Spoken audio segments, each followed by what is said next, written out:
Welcome to Saga Thing, where we're putting the sagas of the Icelanders on trial. I'm John. And I'm Andy. Well, we finally made it. This is the final piece of the puzzle, the last part of our marathon first episode. It's probably worth mentioning at this point that when we started planning our background episode, we thought it would be a single episode of about 45 to 55 minutes. We were wrong. Super wrong. It just didn't work out that way. So, our apologies to those of you who bailed on us early. They're not actually listening anymore, so there's no need to apologize to them. Then, right.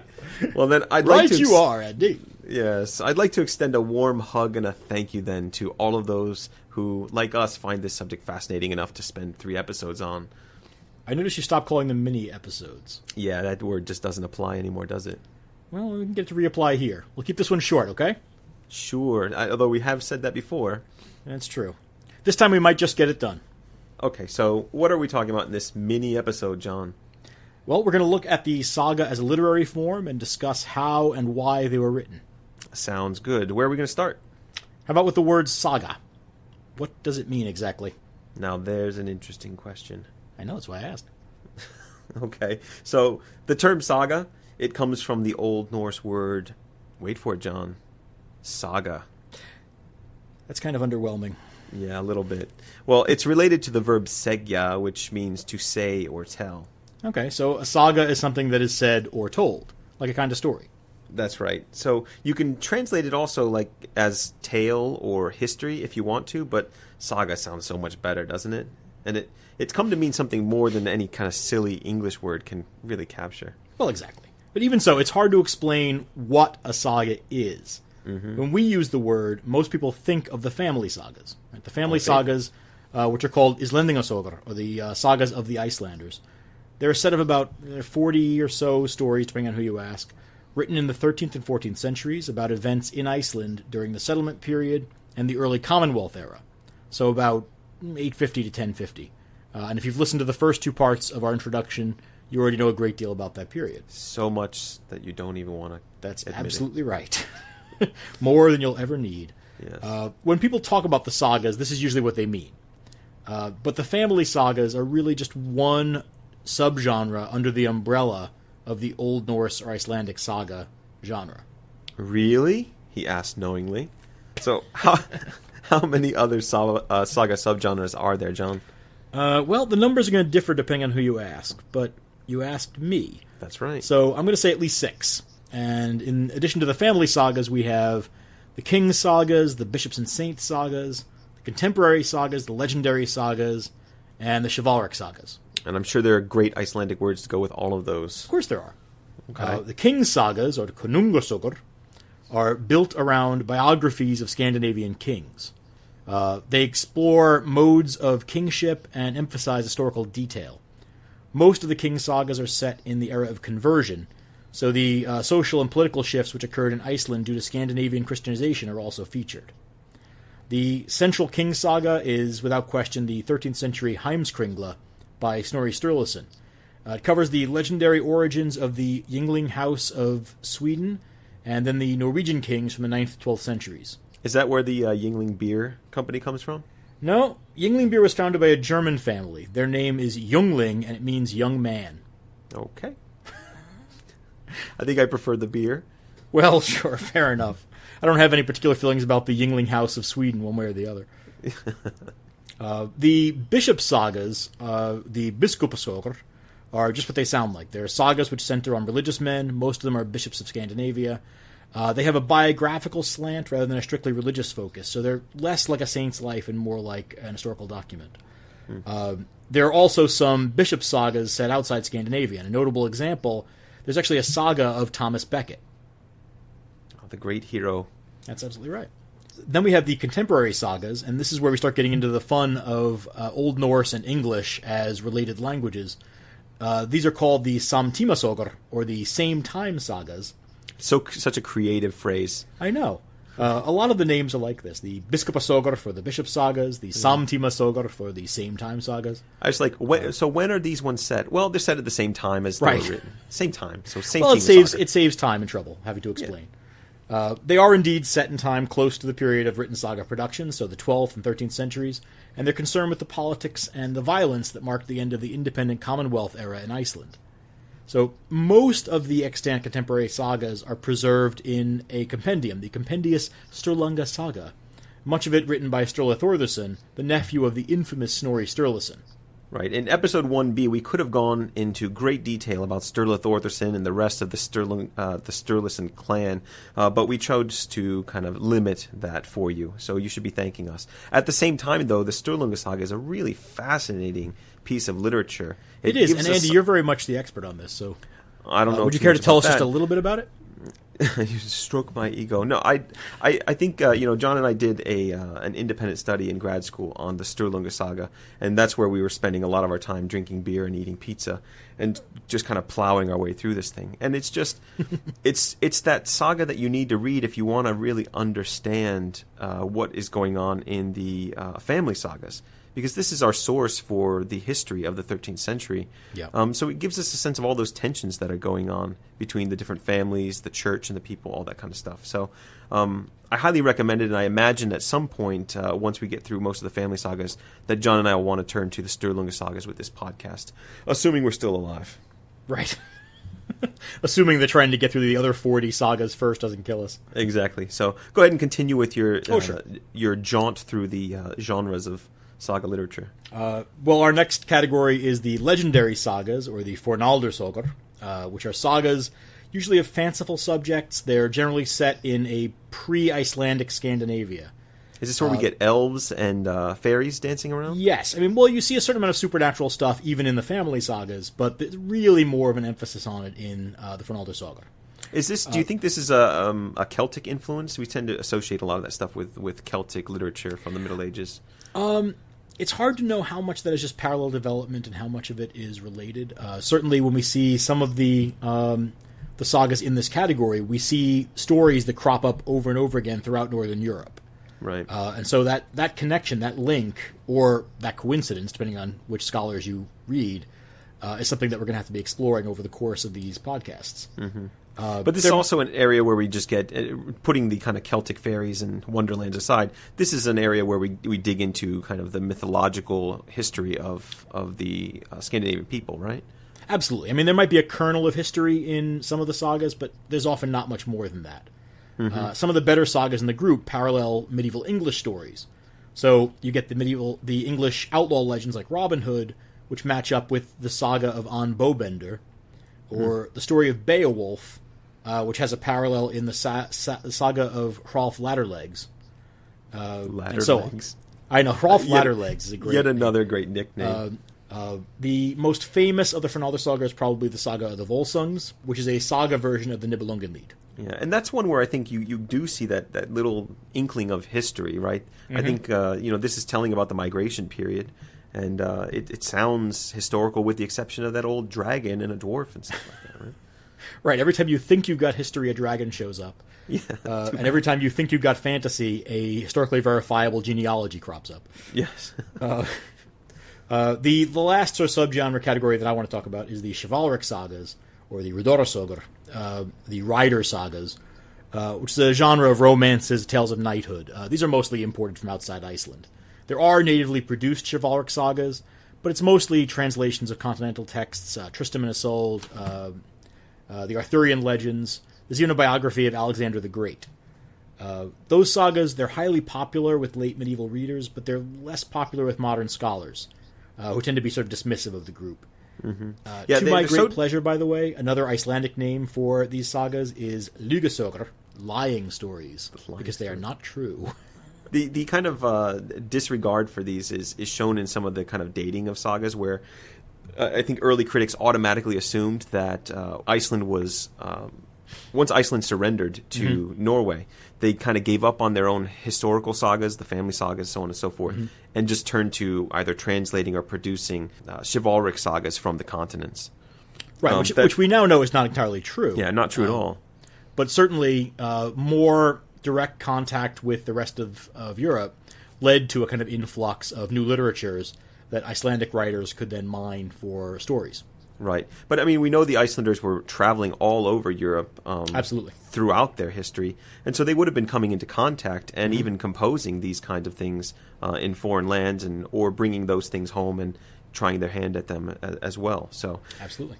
Not at all something that just postdates the capitulation. Right. There are also, aside from sagas, there are some other genres of literature. We're just going to touch on a couple of them in passing. We'll talk about the Edas and the Thatir. Edas, the name Edda means either poetics or I edit, or if it's taken literally, great grandma. It probably means poetics. But those are all possibilities for some reason. They're a collection of poems, myths, structural rules for poetic composition. There were probably a larger number than survive, but only 2 of the Eddas are still with us. Both of them produced in the 13th century. They're called the Prose Edda and the Poetic Edda, or sometimes called the Snorri Edda. The Prose Edda is sometimes called the Snorri Edda. Likely written or compiled by Snorri Sturluson. Oh. The infamous Snorri Yes, our Sturluson. good friend Snorri Sturluson. It preserves the legends of the pagan gods of Scandinavia in a text called the Gylfaginning. And that's another text that at some point we should probably dedicate an episode to. Mm-hmm. The second and third parts of Snorri Edda move on to discourses on the construction of poetic metaphor. The Poetic Edda, sometimes also called the Elder Edda, is a collection of myths and legends concerning the gods and heroes of Scandinavia, and a collection of other poetry. It's contained in the Codex Regius, which is just a manuscript title. Some scholars have suggested that Snorri compiled this one too, but there's less evidence for his involvement with this text than with the other. And then finally we have our Thatir, the brief tales or short stories. There are a large number of these in Icelandic.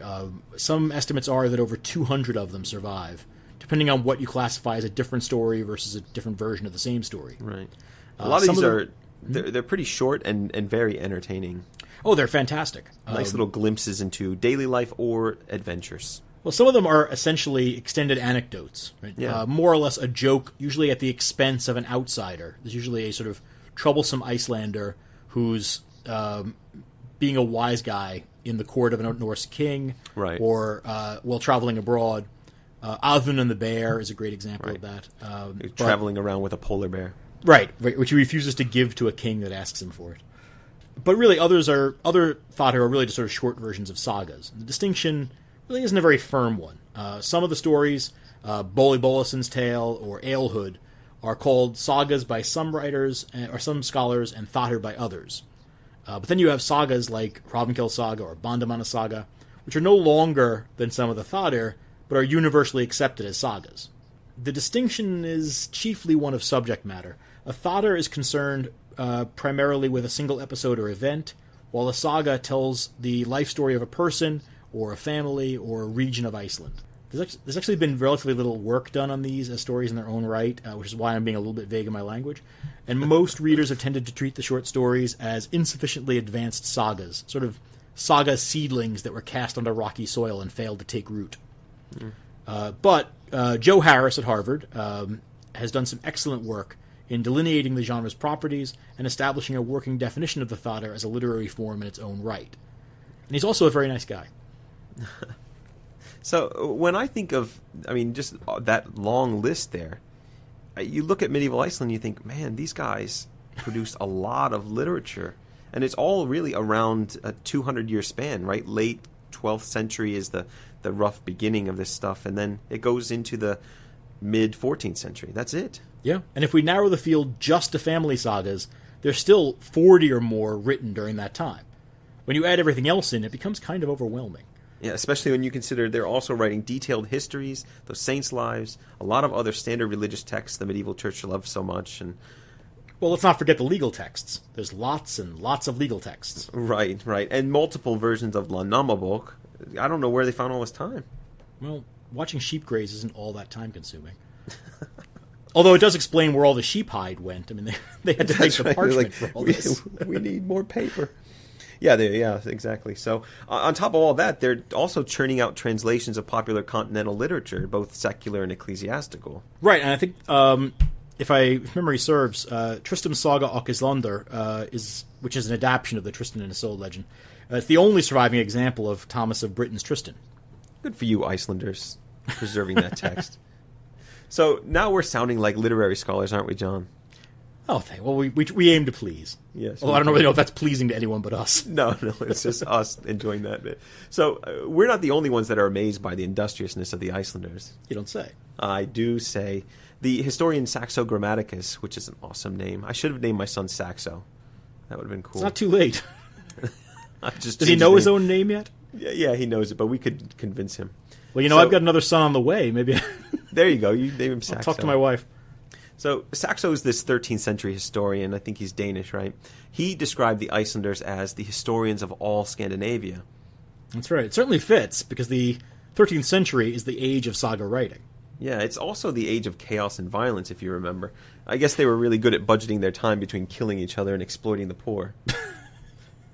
So Saxo, if I can call him Saxo now, he says that the Icelanders were able to get so much writing done simply because of the long winter nights, which are so long and dark, I guess.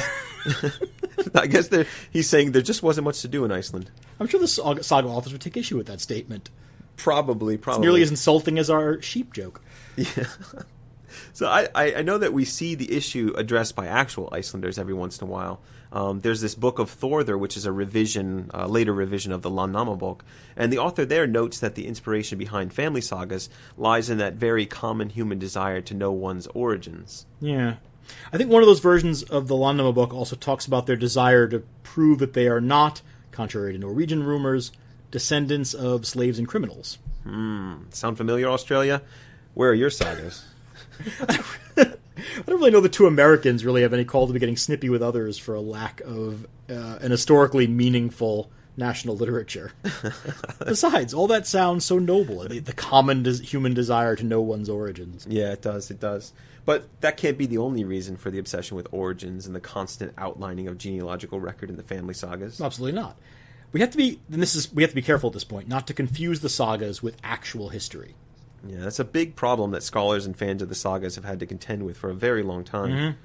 It's easy to think of the Riddarasögur, the Fornaldarsögur, the lying sagas, in other words, as works of fiction. But, yeah, it's in the name, right? Right. I mean, it's it sort of telegraphs it for you. But an extension of that is the family sagas read so convincingly that it's tempting to take them seriously as history. In fact, they were largely read as historically accurate until about 1940, when Sigurður Nordal argued persuasively that Hrafnkels saga, which had been thought of as being among the most accurate of the sagas, was rife with historical impossibilities and with literary inventions. Which pretty much killed the idea of treating the sagas as pure history, didn't it? Well, yeah. With a few exceptions, that's more or less the case. The people who believed Nordal's argument eventually formed two schools of thought. One group, the freeprosists, held that an oral tradition had been transmitted into the sagas and could still be detected in the way the sagas were constructed and composed. And those of you who have done English degrees may have heard about something called oral residue, which always sounds so unpleasant to me. It sounds like you haven't been brushing your teeth enough. It sounds pretty gross. But it means the detectable results of an orally transmitted text that has finally been written down. Orally transmitted sounds bad, too. That does actually sound pretty bad, doesn't it? There's really no way to discuss this without sounding sort of like a I've got disease. some orally transmitted residue all over me. The orally transmitted literature. Yuck. The freeprosist group, while not holding to the old historical line, are still likely to seek a link to the past in the sagas themselves. The second group is called the bookprosists, and they argued that the sagas were largely, if not entirely, an invention of their authors in the 13th century. And this group argued that the sagas could be seen to fit a formal literary pattern, and so betrayed a kind of artificial creation rather than the reception of a traditional literature. So the bookprosists don't believe in any historical link at all? Sort of. It might be more accurate to say that they saw the texts as literary creations looking back on an imagined history, while the freeprosists saw the sagas as being the final step in a process, wherein the sagas went from oral stories originating in the past into a final written form. Probably in modern times we tend to combine the two things a little bit more, right? It's not as controversial. Well, and I think, honestly, in both in Anglo-Saxon studies, which is another area that we tend to work in, and in Icelandic studies, there has been this tendency now to move toward historicity, right? What the sagas can tell us about what they thought history was. Exactly. And that's not necessarily making this clear distinction that if it isn't historically true, that it means that it wasn't thought to be historically true. Mm-hmm. And when we're looking at any work of fiction, but in particular sagas, one of the things we have to consider very carefully is when was it written and by whom? Well, yeah, but that becomes a little problematic with the sagas. Yeah, it does, unfortunately. Especially since in a lot of the cases, the saga author remains anonymous. And they don't post copyright dates on the pages. It's very inconsiderate of them, isn't it? Yes. So, for the most part, we've got to use other kinds of evidence, which is both physical or external evidence, and then contextual internal evidence within the text to make a best guess of when a saga was written. And oftentimes, as we said earlier, the sagas are dated to the 13th century. Which is extremely intriguing for me. Like I said, I love that Sturlunga saga. I love that age. There's just so much going on. It's the time of greatest political upheaval, so there's nothing quite like rolling up your sleeves and digging into a saga to figure out what exactly the author's trying to say about the period in which he lives. Right. Yeah, it's just more interesting for me that way than if we just looked at the sagas as simple factual accounts of Icelandic history. If you think back to our previous episode where we covered the rise of the Storgothar and the decline of the Commonwealth, you can imagine all that an Icelander might want to say about his experiences in that time. And we only scratched the surface of what's really going on there. We barely spoke about the tensions between chieftains and free farmers, the hostility between the church and the laity, and all that distrust between those who supported Norwegian rule and those who did not. So these tensions could be and were the inspiration for the drama and intrigue we find in the family sagas, and hopefully we'll talk a lot about that as we go through the sagas of the Icelanders. I know we recorded the Hrafnkel episode before we did this stuff, and so there's, now that we've gone through this whole history lesson, and allow us to assure you in advance that it's brilliant. It's still good. But there's a lot of stuff that we cover in that episode that allows us to see so much more into that saga.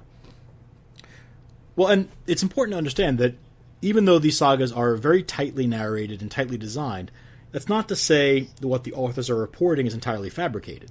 Right. I mean, we generally look at the Landnámabók and take it at face value as a work of history. Yeah, within reason. Right.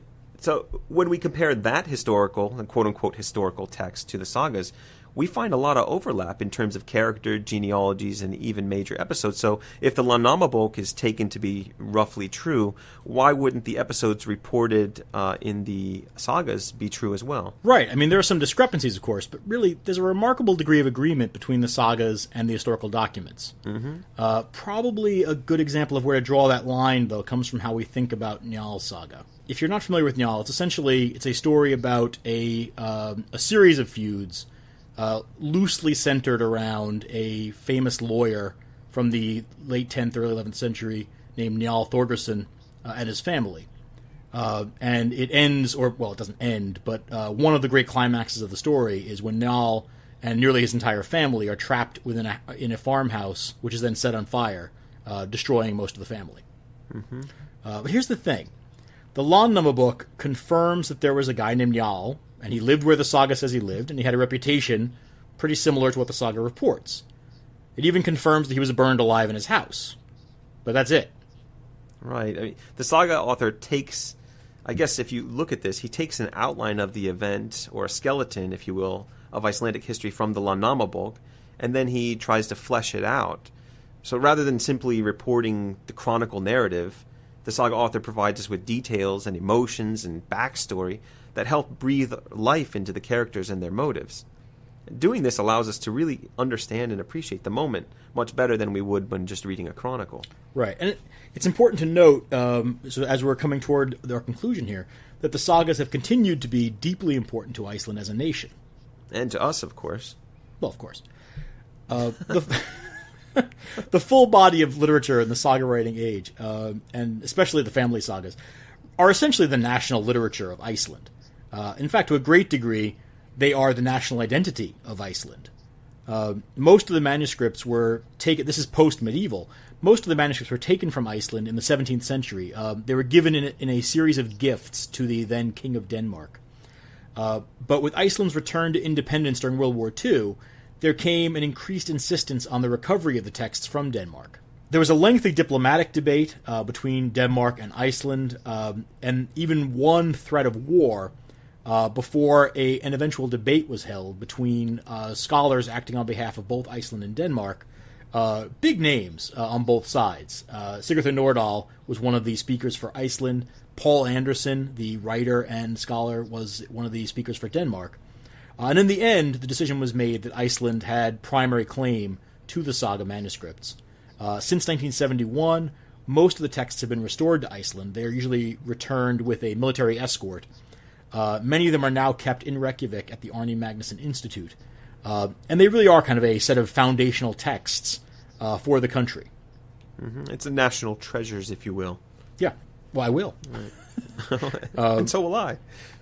And, well, that brings us to the end of this discussion. Very much the shortest of our three primary episodes. We had told each other to keep this one under 30 minutes, and I think we might have just succeeded in that one. Excellent. It's about time. That's progress for us. Absolutely. So if you've listened to all three of these, thank you very much. If you haven't listened to all three of them, feel free to go back and listen to the other two. Or you can jump ahead to our next episode where we cover Hrafnkel Saga. This is our first full episode where we put a saga of the Icelanders on trial, and it'll give you a better sense of what we're up to in this podcast than what you've heard so far. If you are interested in maybe reading that saga before you listen, you can follow our link on the website at sagathingpodcast.wordpress.com, and it'll take you to Amazon where you can purchase the book. It's a thin volume and quite affordable and a good read. You can also see on that website links to the bibliography that John and I used to prepare these three massive episodes. That's strictly for those of you who are interested in digging a little deeper into Icelandic history.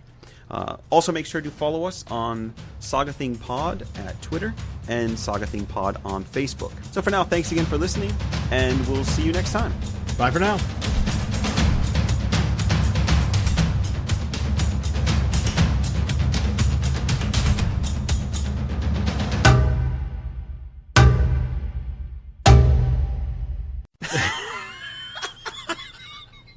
Now you're just fucking with me. I was trying to fill the emptiness.